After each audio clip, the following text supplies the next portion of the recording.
नमस्कार. आज आपण रवा बेसन ढोकळा कसा तयार करायचा हे पाहणार आहोत. हा ढोकळा पहा ना, अगदी कापसासारखा मऊ, लुसलुशीत आणि जाळीदार तयार झालेला आहे. चवीला तर खूपच चविष्ट असा तयार झालेला आहे. व्हिडिओवरून तुम्हाला समजलंच असेल. बऱ्याच वेळा काय होतं, ढोकळा बनवायला गेल्यावरती तो मऊ, लुसलुशीत, जाळीदार तयार होत नाही आणि ना घशाला खाताना दाटल्यासारखं वाटतं. तर असं होऊ नये ह्यासाठी मी व्हिडिओमध्ये भरपूर साऱ्या टिप्स तुम्हाला सांगितलेल्या आहेत. आपण बेसन ढोकळा नेहमीच खातो, पण असा एकदा रवा बेसन ढोकळा जरूर करून पहा. व्हिडिओमध्ये मी सर्व जे प्रमाण आहे ते अगदी अचूक सांगितलेलं आहे. वाटीच्या मापाने सर्व साहित्य घेतलेलं आहे, त्यामुळे तुमचा ढोकळा देखील अगदी माझ्यासारखा परफेक्टच तयार होणार आहे.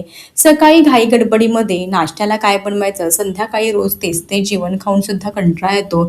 तर अशा वेळेस तुम्ही असा रवा बेसन ढोकळा एकदा जरूर करून पहा.